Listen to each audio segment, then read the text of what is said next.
Man kana yu'minu billahi wal yawmil akhir falyukrim baitah.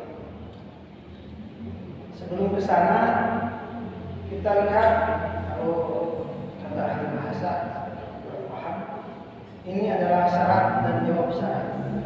Man kana yu'minu billahi wal yawmil akhir, barang siapa yang iman kepada Allah dan hari akhir, falyukrim, Pak, itu jawab syarat. Baitah, jadi harus dua-duanya. Melihat indikasi ini, kita lihat ada dua hubungan antara vertikal dan horizontal. Yu'minu billahi wal yawmil akhir itu adanya dalam hati.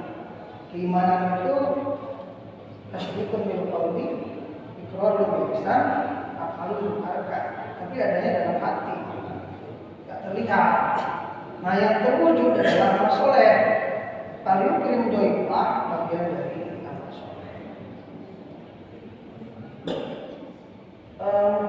Tamu kita ketika diundang ke rumah, nikahan, ulama, oleh bersapa dan lain-lain, kita jadi tamu dan dijamu. Kemudian ketika Pak Ketua DKM masih dinas, ada kunjungan dari luar, dinas ke kantornya, itu juga tamu dan harus dijamu. Apakah begitu? Tamu itu harus dijamu, harus dimuliakan dalam hadis ini. Apakah ada tuntunan itu dari Rasul dalam Al-Quran surat Az-Zariyat 24 sampai 27? Ada Allah bertanya kepada Rasul, "Wahai Muhammad, apakah kamu sudah tahu kisah Nabi Ibrahim memuliakan kamu?" Jadi yang menjadi khobar, yang menjadi pemberitaan itu adalah kisah Nabi Ibrahim.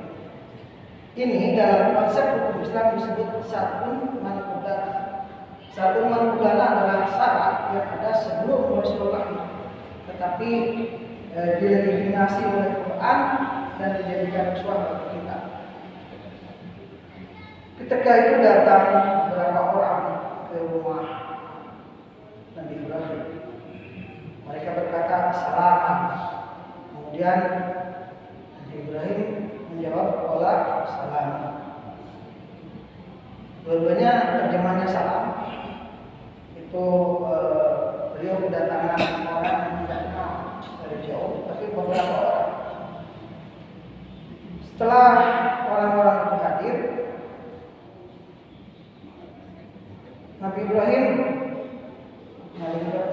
jadi mundur tapi tidak terlihat. Tidak terlihat.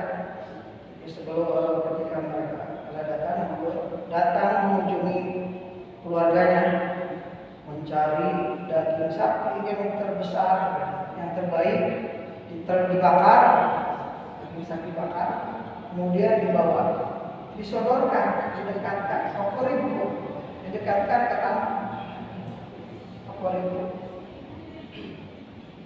Ini menjelaskan bahwa ketika ada tamu mesti disapa dengan baik. Tadinya ahsan, perkataan yang baik, ramah, ceria. Kemudian juga yang memperbat, ya, didekatkan jangan itu. Tetapi kenapa nggak dimakan? Nabi Ibrahim bertanya. Setelah itu baru Nabi Ibrahim, bukan baru, sudah membaca dari awal itu tamu. Ternyata tamu itu adalah malaikat.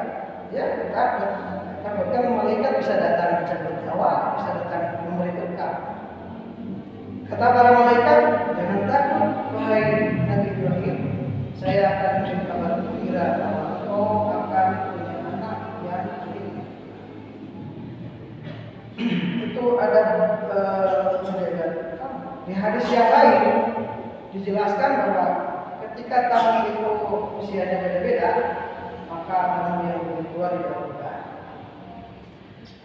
Ketika tamu itu ada yang kaya dan miskin, maka harus disamakan. Tidak boleh membedakan yang kaya dijamu yang miskin maka beda. Kalau begini, nah, jangan gitu. Harus sama.